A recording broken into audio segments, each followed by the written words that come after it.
गोविंदा नमोस्तुते।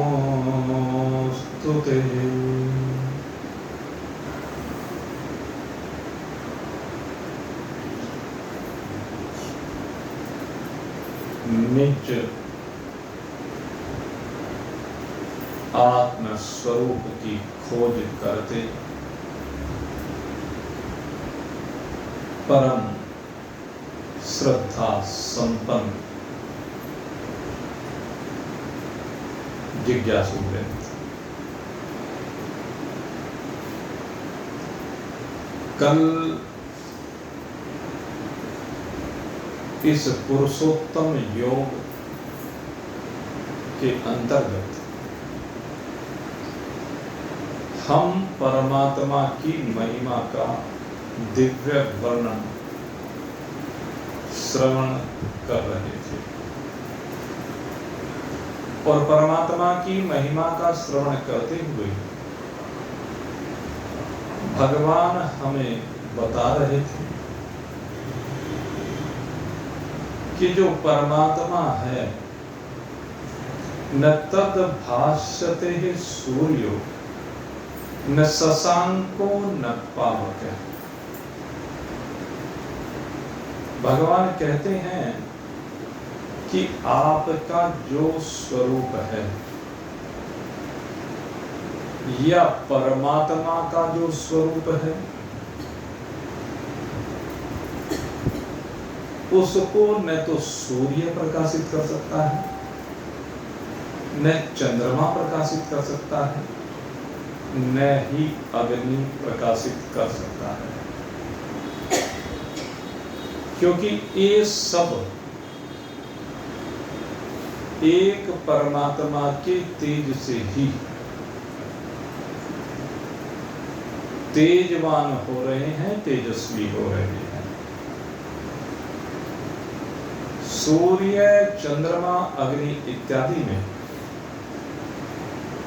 परमात्मा की ही ज्योति समाई हुई है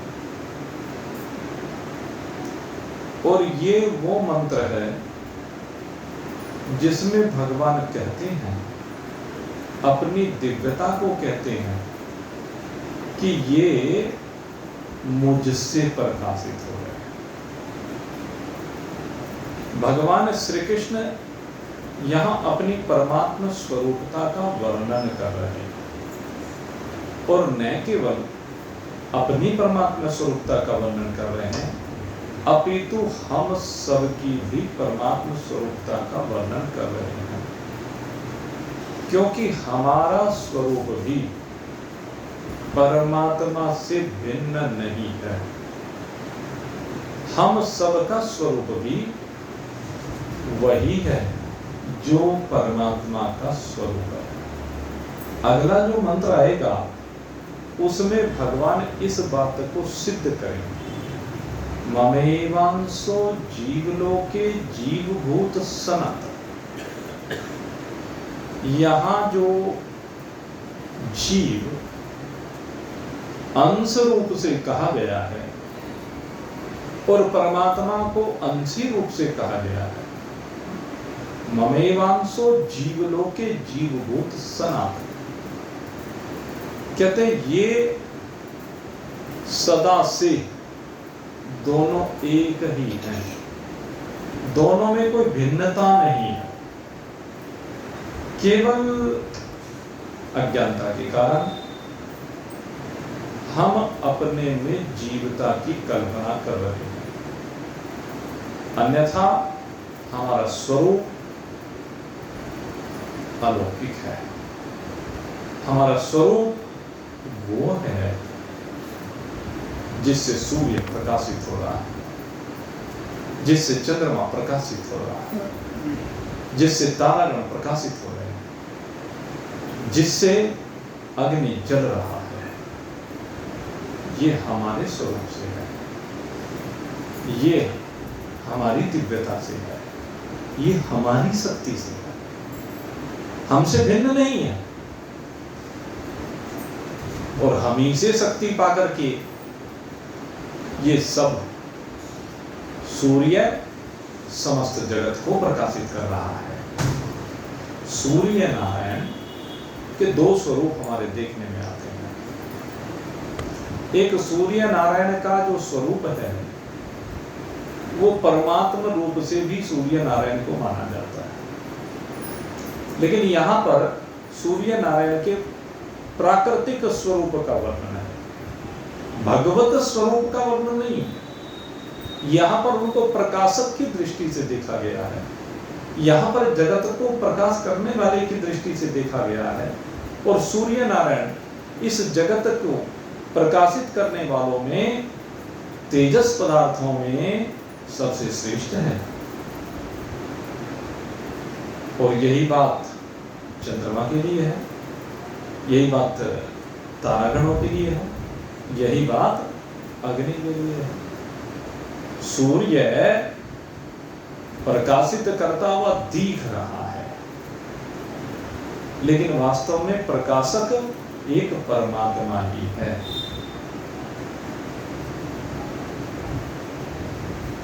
यहां पर सूर्य नारायण के प्राकृतिक स्वरूप का ग्रहण किया गया। जैसे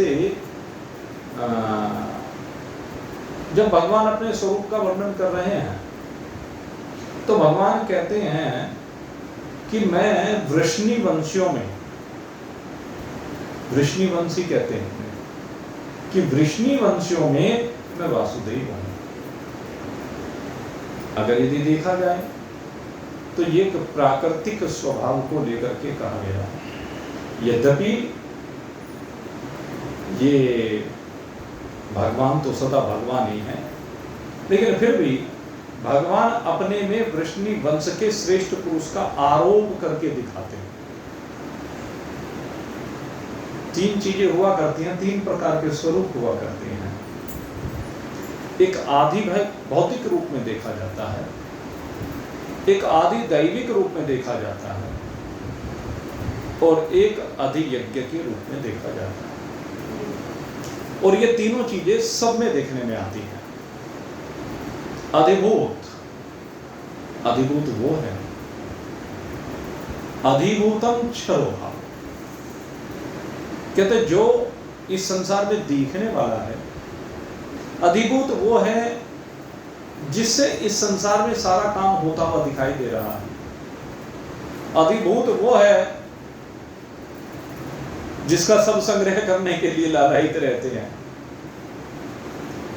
रुपया, पैसा, आपके वस्त्र, आभूषण, आपकी भोज्य सामग्री, आपकी रोज इस्तेमाल करने की जितनी भी सामग्री है, घर, मकान, दुकान, फैक्ट्री, जहां जहां भी आप जो भी कुछ देखते हैं वो सब अधिभूत है। लेकिन उस अधिभूत की एक विशेषता है कि अधिभूतो क्षरोभाव, अधिभूतम क्षरोभाव। ये अधिभूत क्षर स्वभाव वाला है, अर्थात घटने वाले स्वभाव वाला है, और घटते घटते एक दिन निवृत्त हो जाने वाला। अधिभूत का स्वभाव ऐसा है जैसे आप अपने घर में रोज अपने खाने पीने का सामान लेकर के आते हैं। आप मान लीजिए अनाज लेकर के आए, आटा लेकर के आए, 10 किलो 20 किलो। अब एक बार में तो नहीं खाएंगे, तो जो आटा 20 किलो आप लेकर के आए मान लीजिए, तो उसमें से रोज थोड़ा थोड़ा निकाल करके उससे रोटियां बनाएंगे, खाएंगे। और होते होते एक दिन क्या आएगा, वो 20 किलो आटा समाप्त, तो समाप्त हो जाने वाला, एक दिन निवृत्त हो जाने वाला।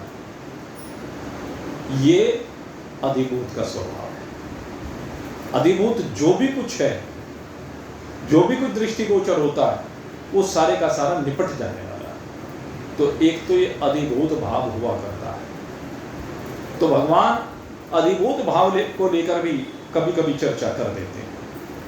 सूर्य के यहाँ अधिभूत रूप की चर्चा है, चंद्रमा के अधिभूत रूप की चर्चा है, तारागणों के अधिभूत रूप की चर्चा है। दूसरी चीज क्या है, एक अधिदेव भाव होता है, अधिदेव रूप होता है। अधिदेव रूप कौन सा होता है, कहते जो इस जड़ शरीर से, जड़ पदार्थों से काम लेता है, और वो इससे काम लेते हुए दिखता नहीं है। दिखते ही है, हाथ से काम ले रहे तो हाथ दिखता, आंख से काम ले रहे तो आंख दिखती है, कान दिखता, वो अधिदेव नहीं दिखता। जबकि अधिदेव की प्रेरणा से ही, अधिदेव की शक्ति से ही ये सारे इंस्ट्रूमेंट क्रियारत होते हैं, गतिशील होते हैं, सब कार्य करते हैं। अधिदेव वो शक्ति है जो इस अधिभूत को संचालित करती है। इन अधिदेवों का एक रूप व्यष्टिगत रूप है और एक इनका समष्टिगत रूप है। व्यष्टिगत रूप से ये अधिदेव सबके शरीरों में बैठ गए और सबके शरीरों में बैठ करके विभिन्न इंद्रियों के माध्यम से विभिन्न कार्यों के हेतु बनते हैं। और समष्टिगत रूप से यह व्यापक तत्व है जो समस्त प्रकृति में समाये हुए हैं। अधिदेव, इनकी क्रियाएं अंदर भी चलती है और बाहर भी चलती है। इसको आप इस रूप से समझ लीजिए जैसे वायुदेव है। वायुदेव की क्रिया बाहर भी चल रही है जगत में। अब वायु का जो प्रवाह हो रहा है तो सारे संसार में हो रहा है, पूरी सृष्टि में हो रहा है। और दूसरी बात है कि उसी वायु का प्रवाह हम सबके शरीरों में हो रहा है। जब वायुदेव का प्रवाह समस्त सृष्टि में हो रहा है तो समष्टिगत वायुदेव कहलाते हैं। और जब शरीर के अंदर वायुदेव का प्रवाह हो रहा है, उस समष्टि का ही एक अंश वो व्यष्टि रूप से शरीर के अंदर प्रवाहित होता है तो शरीर को प्राण प्रदान करता है, शरीर को संजीवनी शक्ति प्रदान करता है। शरीर के अंदर शक्ति का स्रोत है ये प्राण, ये वायुदेव। वायुदेव से शरीर में शक्ति आती है। तो ये अधिदेव है। ऐसे अग्निदेव है। अग्निदेव समष्टि रूप से सारी सृष्टि में विराजमान है। जैसे देखिए उसका अनुभव कैसे होता है। आप इस समय कहीं निकल जाएंगे, जहां भी निकलेंगे हर जगह, अब सूर्य तो नहीं निकला हुआ है इस समय हमारे यहाँ, लेकिन उसके बावजूद जब बाहर निकलेंगे तो ऐसा लगेगा जैसे आग निकल रही है। तो ये क्या है? ये समष्टिगत अग्नि का चमत्कार है, ये समष्टिगत अग्नि की शक्ति है। और यही इस शरीर में, इस शरीर का टेम्परेचर मेंटेन करने वाला अग्निदेव शरीर के अंदर विराजमान रहता है। शरीर का अगर तापमान नियंत्रित नहीं होगा तो शरीर गड़बड़ करने लगेगा। ये पित्त दोष होता है। वात, पित्त, कफ, 3 प्रकार के दोष होते हैं। एक वायुदेव का आपको बता दिया, ये अग्नि की बात है, और एक जल तत्व की बात है। तो ये अग्निदेव शरीर के अंदर सर्वत्र समाया हुआ है। और अग्नि को प्रकट करने के लिए आप जरा से हथेलियों को रगड़िए, अग्नि प्रकट हो जाएगी। और अगर यदि 10 मिनट रगड़ दो हाथों को, हाथ जल जाएंगे। और हमारे यहाँ यज्ञ की परंपरा है अग्निहोत्र यज्ञ की। तो अग्निहोत्र यज्ञ में पहले जो हमारे ऋत्विज हुआ करते थे, पुरोहित हुआ करते थे, पंडित हुआ करते थे, आचार्य, जो भी आप कहें, तो वे जो आचार्य लोग होते थे वो पहले यज्ञ करने के लिए जो अग्नि प्रकट किया करते थे वो समिधाओं के घर्षण से, लकड़ियों के घर्षण से अग्नि को प्रकट करते थे। इसका मतलब अग्नि उनके अंदर विराजमान होती थी। और यहाँ तक है बर्फ सबसे ठंडा पदार्थ माना जाता है, लेकिन उस बर्फ के अंदर भी अग्नि समाई हुई है। बर्फ में भी अग्नि समाई हुई होती है और वो बर्फ को रगड़ करके पता चल जाता है। बर्फ को आप रगड़िए, आप देखेंगे वो जल के रूप में परिवर्तित हो जाएगा, क्योंकि उसके अंदर की अग्नि वहां पर प्रकट हो जाएगी, उस घर्षण से हो जाएगी, वातावरण से हो जाएगी, दोनों तरह से कह सकते हैं। तो ये अधिदेव रूप से समस्त देवता समष्टिगत रूप से भी और व्यष्टिगत रूप से भी यहाँ सारे ब्रह्मांड में विराजमान है, यहाँ शरीर में विराजमान है, उनकी क्रियाएं चलती हैं। तो दूसरा रूप अधिदेव रूप होता है, और तीसरा जो रूप होता है वो अधियज्ञ रूप होता है। मैं साथ साथ आपको अधिदेव की जब मैं चर्चा कर ही रहा हूँ तो ये भी बताता चलूँ आपको एक बात होना है कि हमारे शरीर में कौन कौन से देवता कहाँ कहाँ पर बैठे हुए हैं व्यष्टिगत रूप से। तो सबसे पहले जो इंद्रियों में चर्चा होती है वो कान की चर्चा होती है। तो कानों में 10 दिक्पाल होते हैं, 10 दिशाओं के जो देवता होते हैं। इसीलिए कानों के अंदर एक सामर्थ्य होती है कि 10 दिशाओं में से किसी भी दिशा से शब्द हो, कान उसी को ग्रहण कर लेते हैं। 4 दिशाएं आप जानते हैं, पूर्व पश्चिम उत्तर दक्षिण, और 4 इनके कोने होते हैं, जॉइंट होते हैं।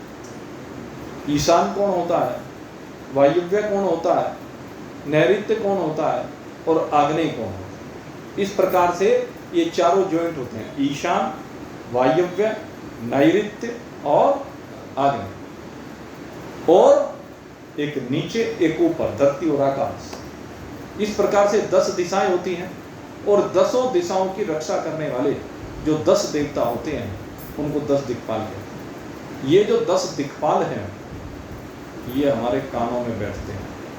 ये हमारे कानों में विराजमान होकर के जिस भी दिशा से शब्द आ रहा है उसी दिशा के शब्द को ग्रहण करने के लिए जौन सी दिशा का जौन सा देवता है वो वहीं से उसको ग्रहण कर लेता है। अब आंखों को देखिए, आंखें तो सर 10 दिशाओं के रूप को ग्रहण नहीं कर सकती, आंखें नहीं कर सकती, लेकिन कान कर सकते हैं। सबकी अपनी अपनी सीमाएं हैं। तो खैर, कानों में 10 दिक्पाल बैठे हुए हैं, त्वचा में वायुदेव बैठे हुए हैं, आपकी आंखों में सूर्य नारायण बैठे हुए हैं, आपकी रसना में वरुण देव बैठे हुए हैं, नासिका में अश्वनी कुमार 2 भाई हैं, वो दोनों बैठे हुए हैं, आपकी वाणी में अग्निदेव बैठे हुए हैं, हाथों में स्वर्ग के अधिपति इंद्र बैठे हुए हैं, पैरों में वामन भगवान बैठे हुए हैं,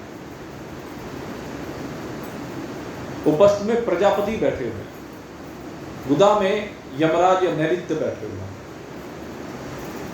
मन में चंद्रमा बैठे हुए हैं, बुद्धि में बृहस्पति या ब्रह्मा बैठे हुए हैं, चित्त में वासुदेव बैठे हुए हैं, अहंकार में शिव बैठे हुए हैं, और जो रुद्र हैं वो हमारे प्राणों में बैठे हुए। 11 रुद्र जो होते हैं वो हमारे प्राणों में बैठे हुए। तो इस प्रकार से ये जो देवता हैं ये सब मिलकर के कितने हो गए? अगर यदि देखा जाए तो 14 देवता, तो 15 देवता तो हमारी 10 इंद्रियों के हो गए। 15 हुए ना, या ज़्यादा हुए? 10 और 9 नहीं, ज़्यादा हो गए। 10 और 9 में सिर्फ 20 देवता। 20 तो 10 इंद्रियों के देवता हो गए, और 5 देवता हो गए अंतःकरण के। बृहस्पति और ब्रह्मा को 2 लगाए तो 25 देवता ही हो गए, और 11 रुद्र हो गए। 25 और 11 36। इस प्रकार से शरीर के अंदर ये 36 देवता बैठे हुए हैं। वैसे तो 33 देवता कहे जाते हैं, लेकिन उन 33 देवताओं में ये जो 10 दिक्पाल हैं ये सम्मिलित नहीं है। बाकी के देवताओं को आप ये समझ लीजिए कि वो शरीर के अन्य अंगों में बैठे हुए। तो इस प्रकार से ये सब देवताओं का वर्णन शरीर के अंतर्गत आता है। अब मैं तीसरी बात करता हूँ अधियज्ञ की। ये जो अधियज्ञ है ये तीसरा स्वरूप है, ये तीसरा भाव है। और भगवान ने कहा अधियज्ञो अहमेव अत्र देहे देहे धृतांबर, कि मैं अधियज्ञ रूप से इस देह को धारण करने वाला। क्या कहा? देह को धारण करने वाला, ये देह को आश्रय देने वाला, ये देह जिसमें विराजमान है वो अधियज्ञ रूप से ईश्वर होते हैं। और ये जो ईश्वरीय स्वरूप है ये सबसे महत्वपूर्ण स्वरूप है। और भगवान कहते हैं कि मुझी से शक्ति लेकर के ये सारे देवता अपने अपने धर्मों में रत होते हैं। ये जितने देवता मैंने आपको बताए, इंद्रियों के देवता, अंतःकरण और प्राण के देवता, ये सभी देवता किससे शक्ति ले रहे हैं? कहते हैं अधियज्ञ से शक्ति ले रहे हैं। अधियज्ञ सगुण साकार ईश्वर, जिसके लिए कहा गया, ये जो मंत्र आएगा ना अभी, ममेवांसो जीवलोके जीवभूत सन, यही वो ईश्वर है जिसका ये सब अंश है। तो ये अधियज्ञ रूप से कहा गया है, इसके अंदर ही सारी शक्ति है, यही सबका पावर हाउस है। जैसे एक पावर हाउस होता है और पावर हाउस से सभी शहरों में, गांव में, घरों में विद्युत का प्रभाव होता है, जिससे न जाने कितने इंस्ट्रूमेंट कार्य करते हैं। हमें यहाँ चलता हुआ पंखा दिखाई दे रहा है, जलती हुई रोशनी आती हुई ट्यूब से दिखाई दे रही है, माइक से आपके पास शब्द पहुंच रहे हैं। ये सब जो भी कुछ दिख रहा है, ये सब क्या दिख रहा है?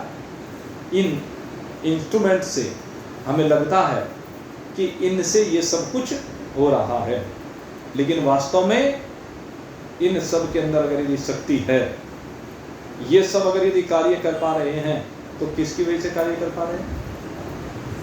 ये उस पावर हाउस की वजह से काम कर पा रहे हैं जहां से विद्युत का प्रवाह हो रहा है। ऊर्ध्वमूलम अधः शाखम, यहीं से प्रारंभ किया था। ऊर्ध्वमूलम, इन सब का मूल क्या है? वो पावर हाउस है जहां से लाइट आ रही है। एक बार वहां से स्विच बंद कर दिया जाए, पंखा चलेगा क्या? इस ट्यूबलाइट से प्रकाश आएगा क्या? माइक से शब्द आप तक पहुंचेगा क्या? नहीं पहुंचेगा। तो ये ईश्वर है। ईश्वर से शक्ति ले रहे हैं कौन? अधिदेव। ईश्वर से अधिदेव शक्ति लेकर के अधिभूत को संचालित करते हैं। सीधी सी बात है। तो ये जो तीनों चीज है, ये तीनों का आपस में मेल जोल है, प्रेम है, जुड़ाव है, और इन सब में सर्वोपरि है अधियज्ञ। अधियज्ञ भी इनके बगैर कुछ नहीं कर पाता। अधियज्ञ को काम करने के लिए अधिदेव चाहिए। जैसे प्रधानमंत्री जगत को, संसार को, या कह लीजिए अपने देश को गति देने का कार्य करता है, लेकिन क्या वो अकेला गति देगा? उसने कर्मचारी रख रखे हैं। उन कर्मचारियों के माध्यम से अपनी योजनाओं को जनता तक लेकर के जाता है। यही तो है प्रधानमंत्री का कार्य। उसने कोई विचार मन में लाया, बहुत से विचार आए कि जैसे गरीबों के लिए शौचालय बनाने का विचार आया नरेंद्र मोदी के मन में, तो उसने अपने आप जा करके थोड़े ना शौचालय बनाए, अपने आप नहीं बनाया। क्या किया? जो संबंधित विभाग है उसको काम सौंप दिया। डायरेक्टरेट में, सेक्रेटरीट में बैठे हुए अधिकारियों ने योजनाओं को बनाया किस किस तरह से, और फिर उसको पूरे देश में डीएम को जिम्मेदारी सौंप दी, एसडीएम को जिम्मेदारी सौंप दी, या जो जो भी अधिकारी है उनको जिम्मेदारी सौंप दी कि भाई बनवाओ, देखो गरीबों के घर में जहां जहां भी एप्लीकेशन मंगवाओ, तो बनवा दी। देखा जिन जिन गरीब के यहाँ मकान नहीं, जिनको मकान नहीं है जिनके पास, कि चलो प्रयास करो, सबके लिए मकान बनाओ। करोड़ों मकान बनवा दिए, करोड़ों लोगों को मकान उपलब्ध करा दिए। अपने आप बनाए, खुद नहीं बनाए, लेकिन एक विचार है, उस विचारधारा के तहत ये सब हो गया। ऐसे ही और जितने हमारे पूर्व के प्रधानमंत्री हैं, उनके मन में आया किसी के पहले कच्ची सड़कें हुआ करती थी, हमने गांव में देखा जिस भी सड़क से निकले कीचड़ ही कीचड़, हर जगह, हर गांव की एक ही कहानी थी। साइड में जो नालियां होती थी अब वो क्या था, होता था कि कोई भी वाहन आता, बुग्गी वगैरह आती, अब उसको तोड़ के चली जाती, वो पानी नाली का सारा सड़कों पर बहने लगता। तो बड़ा गांव के अंदर माहौल खराब था। लेकिन फिर किसी के मन में आई होगी और उसने विचार किया कि गांव में भी ऐसी सड़कें बना दिया जाए जिससे पानी एक तालाब तक पहुंच जाए सारा, और लोगों की दिक्कतें समाप्त हो जाए। कुछ जगह पर हमने देखा कि लोग क्या करते हैं कि घर के बाहर एक आंगन में गड्ढा खुदवा देते हैं और सारा पानी उनका उसमें जाता रहता है, वहाँ संग्रहित होता रहता है। इस तरीके से व्यवस्थाएं कर, तो उन सब व्यवस्थाओं का निपटारा करने के लिए किसी के मन में विचार और सड़कों का निर्माण, नालियों का निर्माण प्रारंभ हो गया। तो ये एक व्यक्ति ने सोचा। ऐसे ही जो व्यक्ति ने सोचा, विभिन्न व्यक्तियों के माध्यम से कार्य कराया, ऐसे परमात्मा, उनके मन में सृष्टि सृजन का विचार आया, सृष्टि के पालन का विचार आया, सृष्टि के संहार का भी विचार आया। तो उन्होंने देवताओं को माध्यम बनाया, उन्होंने देवता उत्पन्न किए और देवताओं को उत्पन्न करके सबको अलग अलग कार्य सौंपे। वे देवता भगवान से शक्ति लेते हैं, भगवान की शक्ति उनके अंदर आती है, भगवान की शक्ति का एक अंश उनके अंदर आकर विराजमान होता है और वे देवता आकर के सब प्राणियों के शरीरों में बैठ जाते हैं। जब प्राणों सब शरीरों में आकर के देवता बैठते हैं, परमात्मा की शक्ति लेकर के आते हैं, तो शरीरों के अंदर गति आ जाती है, जड़ शरीरों में चैतन्यता आ जाती है।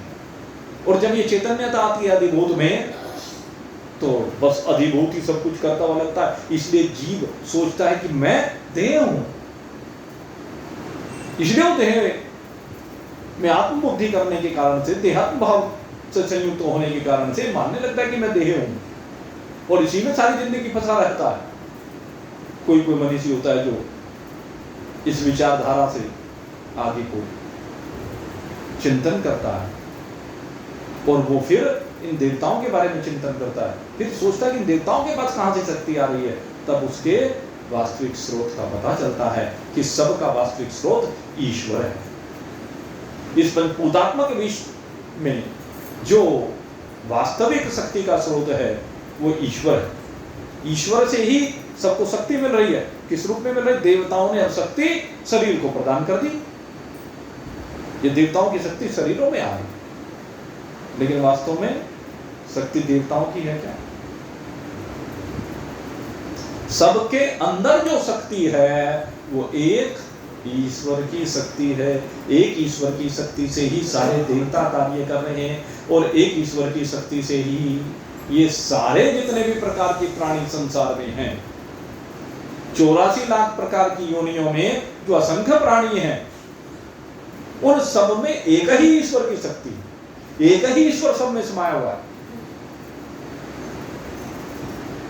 उसी ईश्वर की शक्ति से सब कुछ शक्तिवान है। यही बात इस मंत्र में समझा रहे हैं। इसमें केवल 3 रूप बना दिए गए, अविभूत, अधिदेव और अधियज्ञ। ये 3 भागों में इसको बांट दिया गया। अन्यथा तो भाई भाग इसमें है ही नहीं, क्योंकि परमात्मा तो अखंड है। जब परमात्मा अखंड है तो उसमें खंड की कल्पना कैसे की जा सकती है? परमात्मा में खंड की कल्पना नहीं की जा सकती। परमात्मा में कोई खंड नहीं होता है, परमात्मा का कोई विभाग नहीं होता। एक ही परमात्मा, एक ही परमात्मा सब भूतों का आत्मा है। सब भूतों में अंतर्यामी रूप से एक ही परमात्मा बैठा हुआ है। उस एक परमात्मा को ही हमें देखना है, उस वास्तविकता को हमें समझना है। और ये वास्तविकता तब समझ में आएगी जब हम भूत भाव से बाहर निकल जाएंगे। जब भूत भाव से बाहर निकलना यानी सबसे पहले इस स्थूल देह के भाव से बाहर निकलेंगे, फिर सूक्ष्म देह के भाव से बाहर निकलेंगे, स्थूल शरीर सूक्ष्म शरीर दोनों की सीमाओं से बाहर निकल करके फिर तीसरा है कारण शरीर, अविद्या, अज्ञान, माया, सतोगुण, रजोगुण, तमोगुण, ये जो त्रिगुणात्मक प्रकृति है इसकी सीमा से हम बाहर नहीं। और जब इसकी सीमा से हम बाहर निकलेंगे तभी हमारी समझ में आएगा कि यह सब कुछ एक परमात्मा ही है। वासुदेव सर्वमिति, सर्वत्र एक वासुदेव ही है। ईशावास्यम इदं सर्वम्, सर्वत्र एक परमात्मा का ही वास है समस्त जीवों में, सारे जगत में। परमात्मा के अलावा और दूसरा कुछ भी नहीं है। तो इस प्रकार से न तद भाष्यते सूर्यो न शशांको न पावक, ये परमात्मा को भाषित नहीं कर सकते। अब भाषित करने से मतलब क्या, प्रकाशित करने से मतलब क्या, कि ये परमात्मा को नहीं जान सकते। इसका मतलब ये परमात्मा को नहीं समझ सकते।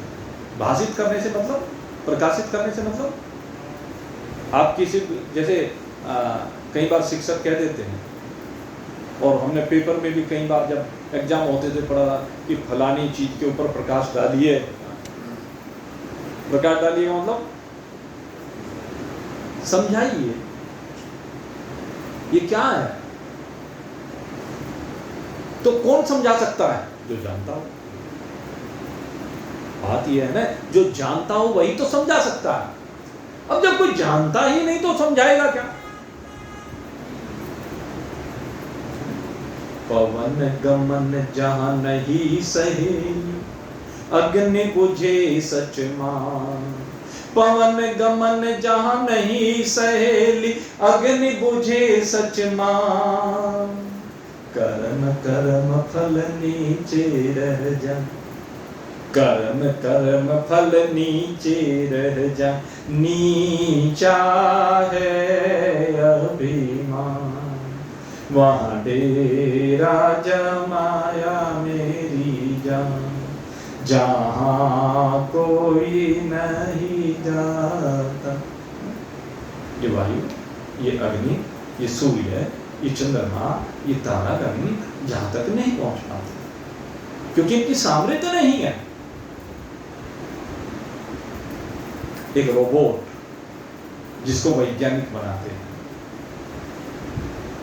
वैज्ञानिक रोबोट को जानते हैं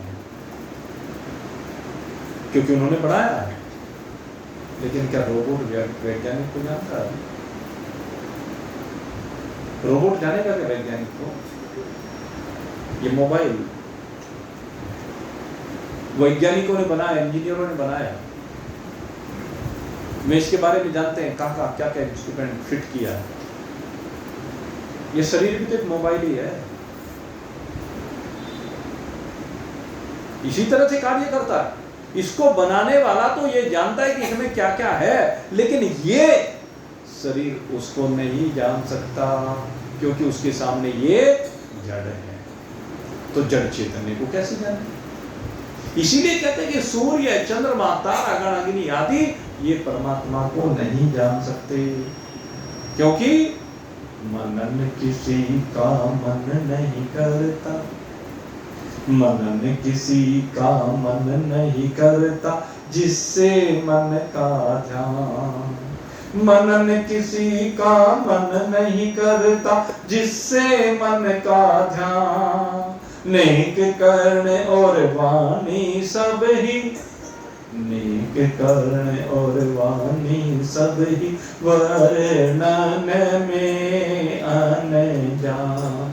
वहाँ डेरा जमाया मेरी जान, जहाँ कोई नहीं आता, वहाँ डेरा जमाया मेरी जान। कितना कान, वाणी, मन उस तक पहुंच ही नहीं पाते। क्यों नहीं पहुंच पाते? क्योंकि उसने इनको बनाया है, इन्होंने उसको नहीं बनाया। इनको बनाने वाला वो है, इनको ऑपरेट करने वाला वो है, इसलिए नहीं जान पाते। कहने लगे फिर आप बार बार क्यों कहते हो परमात्मा को जानिए? जब ये जान ही नहीं सकता तो क्या जाने फिर? क्यों धक्के खाएं? क्यों रोज सत्संग में आए? क्यों रोज महान पुरुषों के चरणों में जाकर के शीश नवाएं, उनकी सेवा करें, उन्हें प्रसन्न करें? फिर ये शास्त्र पढ़ने की क्या आवश्यकता है? फिर ये प्रवचन सुनने की क्या आवश्यकता है जब उसे जाना ही नहीं जा सकता? कहते हैं हाँ बात ठीक है। पहली बात यह है कि जानने वाला कौन है। पहले देखना है कि जानने वाला है कौन। जिनके बारे में कहा जा रहा है वो नहीं जान सकते, ये सत्य है। जानना किसे है और कौन जानेगा, विषय ये है। तो ये जो पंचभूतात्मक शरीर है ये किसी को जान नहीं सकता। किसी से मतलब परमात्मा को। ये किसी भी प्रकार से परमात्मा को नहीं जान सकता। और अगर यदि मैं सूक्ष्म शरीर की बात करूं, पांचों ज्ञानेंद्रिय, पांचों कर्मेंद्रिय, अंतःकरण चतुष्ट, मन बुद्धि चित्त अहंकार और पांचों प्राण, ये भी सारे जड़ हैं, ये भी नहीं जान सकते। सतोगुण रजोगुण तमोगुण वो भी जड़ हैं, वो भी नहीं जान सकते। फिर कौन जाने? कहते हैं इन तीनों शरीरों के अंदर बैठा हुआ है, या तीनों शरीरों को जिसने धारण कर रखा है वस्तु के रूप। और जो इस प्रकृति और इन पंचभूतों, त्रिगुणात्मक प्रकृति और पंचभूतों, इनकी सीमा से पर वो कौन है? कहते हैं वो परमात्मा का प्रतिबिंब है, जिसे हम चिदाभास कहते हैं, जिसे हम जीव कहते हैं। तो जहां जहां वर्णन आया, कहीं जीव का वर्णन आया था?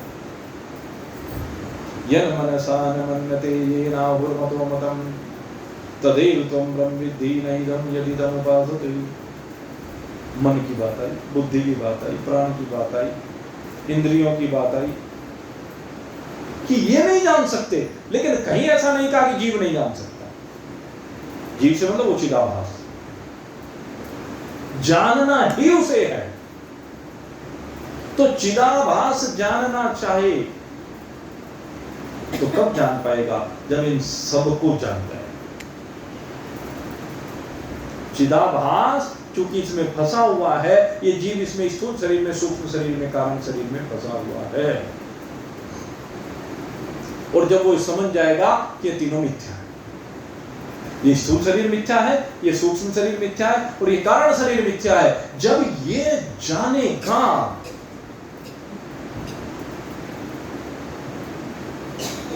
समझना, जब वो जीव ये जानेगा कि सब मिथ्या है, वो चिदाभास जब ये जानेगा कि ये मिथ्या है। अब अगर स्थूल सूक्ष्म शरीर की बात करें तो पांच भूतों से बना, कारण शरीर तीन गुणों का, इनको हटाएगा। क्योंकि अब तक इनमें मैं का भाव बना रखा है उसने, अब तक इन्हीं को मैं समझ रहा है। तो जिस समय ये जीव इस स्थूल सूक्ष्म कारण शरीर की मैं से बाहर निकलेगा, तब जानेगा। क्या जानेगा? कि मैं प्रतिबिंब नहीं हूं, मैं तो बिंब हूं। जानना भी क्या है? अपने आप की वास्तविकता को जानेगा, इस खोल को उतारने के बाद। जब तक खोल ओढ़ करके बैठा हुआ है तब तक नहीं जान पाता। ये खोल क्या है? वो सुनाते थे हमारे गुरु, तेरी बुक्कल बिच है चोर चोर, तेरी बुक्कल बिच है चोर, तेरी बुक्कल बिच है चोर चोर, तेरी बुक्कल बिच है चोर। कोई रामदास कोई फतेह मोहम्मद, यही कदीमी सो। कोई रामदास कोई फतेह मोहम्मद, यही कदीमी सो। और बुक्कल खोल के देखा भाई, निकल पड़ा कोई और चोर। तेरी बुक्कल बिच है चोर, तेरी बुक्कल बिच है चोर चोर, तेरी बुक्कल बिच है चोर। अब तक तो मैं समझता था मैं तो रामदास हूँ, धर्मदास हूँ, प्रेमदास हूँ, वगैरह वगैरह है। अब तक ये समझता रहा कि मैं स्थूल शरीर हूँ, सूक्ष्म शरीर हूँ, कारण शरीर हूँ। लेकिन जब इस बुक्कल को उतार करके देखा, इस पर्दे को उठाकर देखा, इस घूंघटवा को हटा करके देखा, तो क्या देखा कि मैं तो और ही कुछ हूं, मैं और कुछ हूं। लेकिन वो क्या हूं मैं? कि जब तक मैंने कारण शरीर के दर्पण में अपने आप को देखा तो मैंने अपने आप को ये देख लिया, स्थूल सूक्ष्म कारण शरीर वाला, मरने जीने वाला, आने जीने वाला, आने जाने वाला, लाभ हानि जय पराजय मान अपमान सुख दुख राग द्वेष, इन भावों से संयुक्त हुआ अपने आप को मान लिया। लेकिन भाई मैं ये नहीं हूं। ये उसकी समझ में तब आया जब इनसे अलग हट गया। जब तक राग और द्वेष में फंसा रहा, जब तक कर्म कांड में फंसा रहा, तो समझ में नहीं आया, आ ही नहीं सकता। और जब समझ में नहीं आ सकता तो प्रयोजन हल नहीं हुआ। इस मनुष्य शरीर में आकर बैठने का प्रयोजन हल नहीं हुआ। आश्चर्य की भांति देखना है, आश्चर्य की भांति सुनना है, आश्चर्य की भांति कहना है और आश्चर्य की भांति इसका अनुभव करना है। और जो मनीषी होते हैं वो सब कर लेते हैं। तो ये जीवात्मा जब अपने आप को इन स्थूल सूक्ष्म कारण शरीर के बंधन से बाहर निकालता है, इन वस्त्रों को उठा करके अपने आप को देखता है, तो देखता है अहम ब्रह्मास्मि, कि मैं तो ब्रह्म हूं। मेरी वास्तविकता शुद्ध चेतन ब्रह्म है, मैं एक प्रतिबिंब नहीं हूं, मैं तो बिंब हूं। जब तक प्रतिबिंब रूप से अपने को समझता रहा तो इन सब के साथ जुड़ा रहा, और जब प्रतिबिंब से बिंब रूप को अपने आप को जानने लगा तो समस्त व्यथाओं से बाहर निकल गया, अपनी वास्तविकता में आकर के विराजमान हो गया।